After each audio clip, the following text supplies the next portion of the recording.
Hi friends, இன்றைக்கி பன்னீர் butter masala recipe பார்க்கலாமா. ஒரு பேனில் சூடானோடனே எண்ணெய் ஊற்றிக்கோங்க. அதில் பட்டை, லோங்கு, ஏலக்காய், அப்புறமா கட் பண்ணி வச்சுருந்த 2 வெங்காயம், 3 தக்காளி, இஞ்சி ஒரு துண்டு, 3 பல் பூண்டு, முந்திரி போட்டு நல்லா ஃப்ரை பண்ணிக்கோங்க.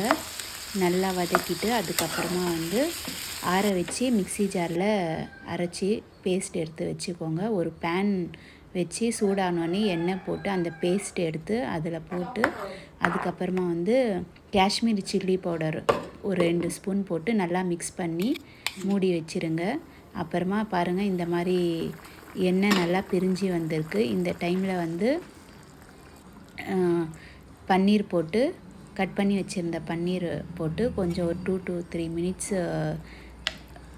நல்லா கொஞ்சம் மிக்ஸ் பண்ணி விட்டுடுங்க. உங்களுக்கு உப்பு எவ்வளோ வேணுமோ போட்டுக்கோங்க. தேவையான உப்பு நீங்கள் போட்டுக்கோங்க.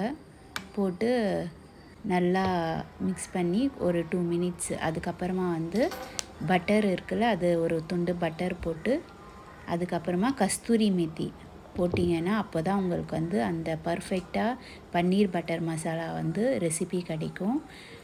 இது கஸ்தூரி மேத்தி போட்டு ஒரு 1 மினிட் மட்டும் கொஞ்சம் ஸ்டவ் ஆன்லேயே வச்சுட்டு இந்த மாதிரி கொஞ்சம் கிளறி விட்டுட்டு 1 மினிட் மட்டும் ஆன்லேயே இருக்கட்டும். அதுக்கப்புறமா ஆஃப் பண்ணிவிடுங்க. உங்களுக்கு பன்னீர் பட்டர் மசாலா ரெசிபி ரெடி ஆகிடும்.